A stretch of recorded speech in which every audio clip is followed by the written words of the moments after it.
Hello, and welcome to Pursuit's webinar on how to calculate the 25% revenue reduction to qualify for a second PPP loan.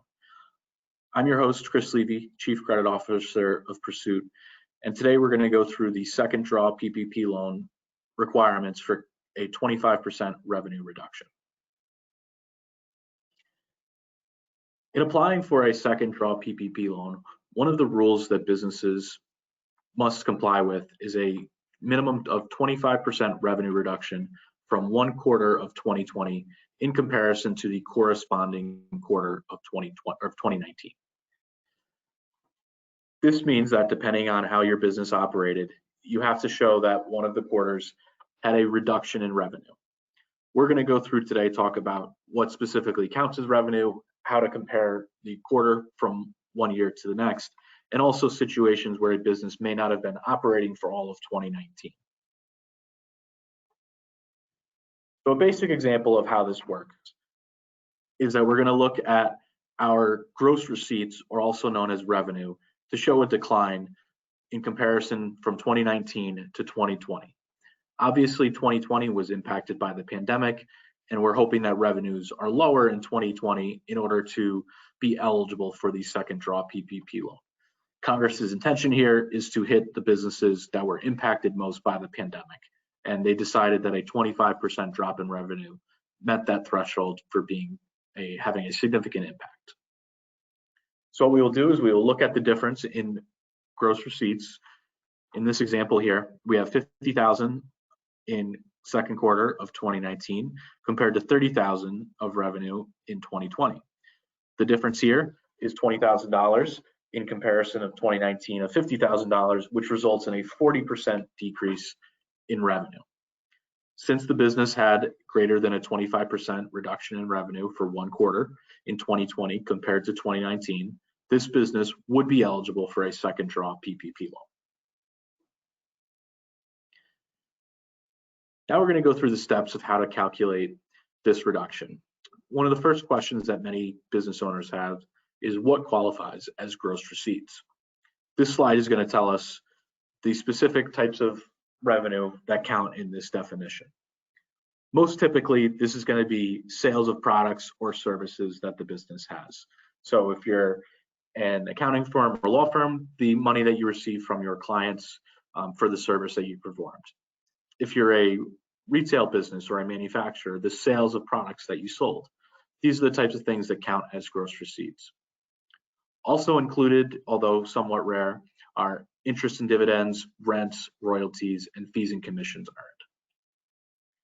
The SBA has specifically designated items which are not included in gross receipts to include the following listed here. The big one that I want to mention is the proceeds from your first PPP loan. While that money was income that you received, it does not count in your gross receipts calculation.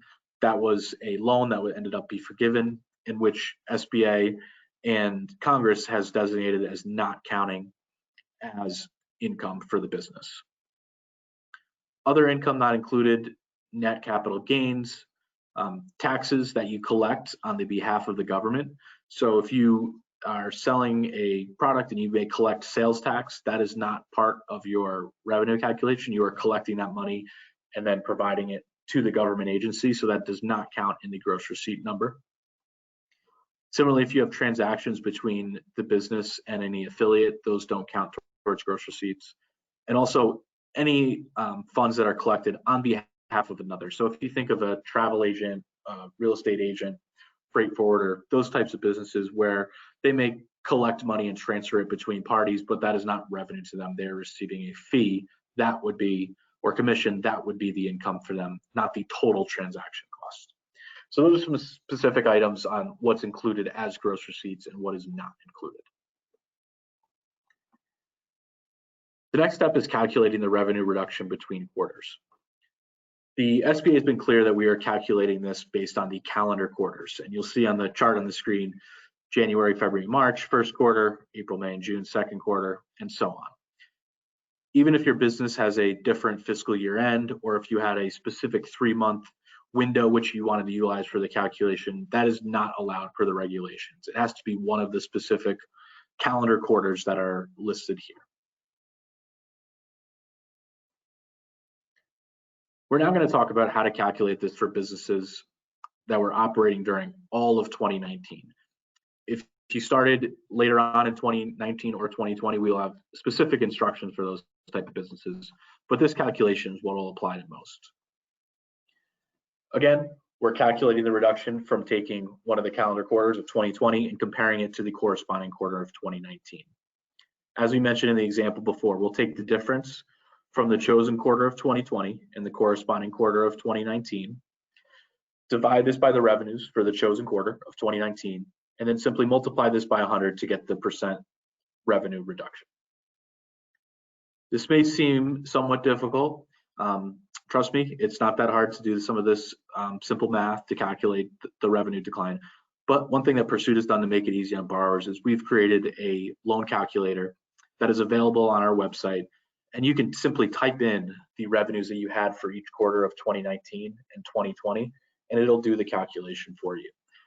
Another way to ease in this calculation is if your business had a 25% revenue reduction for the full calendar year of 2020 compared to 2019, and those business records are more readily available than trying to calculate specific quarters. The SBA allows that if you did have a 25% revenue reduction for the full year, that you can calculate on an annual basis, and that counts as well. The theory behind this is that if you had a 25% reduction for the entire year, then by default, you must have had at least one quarter that had a 25% reduction. Now we're going to talk about businesses that may not have been operating during all of 2019. There are three different options here. The first one is for businesses that began in July, August, or September 2019. So in this case, the business did not operate in the first half of the year and started up during July, August, or September of 2019. To perform this calculation, you'll compare the revenues from either the first, second, third, or fourth quarter of 2020 with the revenue from either the third or fourth quarter of 2019.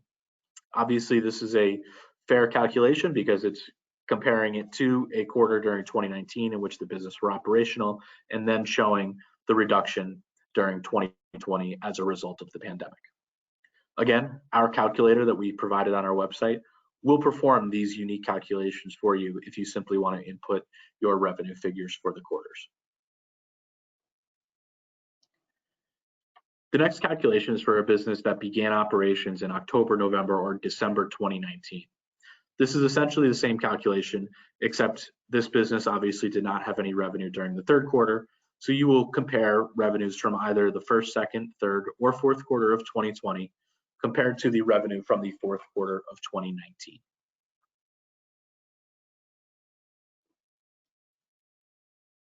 Lastly, any businesses that began operations in 2020 will follow this third option.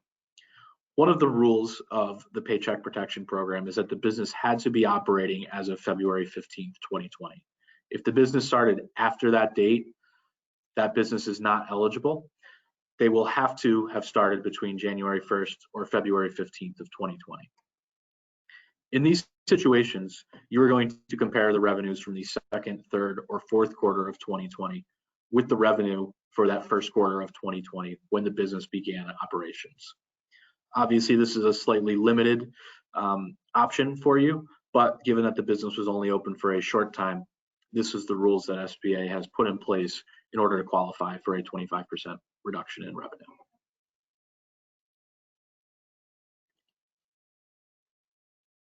Lastly, we're going to talk about what documents are required in order to submit the application to demonstrate that the business has been impacted by the pandemic with at least a 25% revenue reduction. The SBA has been slightly vague in what documentation is required, and this is really a borrower certification of the program requirements, and it is up to the borrower to provide documentation in support of this 25% revenue reduction. These documents can include tax forms, bank statements, or quarterly financial statements. Please note, this does not have to be a CPA or accountant prepared, audited or reviewed financial statement. Internal documentation can be supplied to the lender to demonstrate this 25% revenue reduction.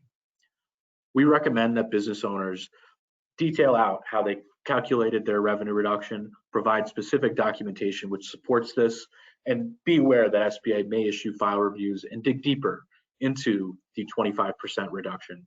So we recommend providing clear and strong supporting documentation to justify this reduction.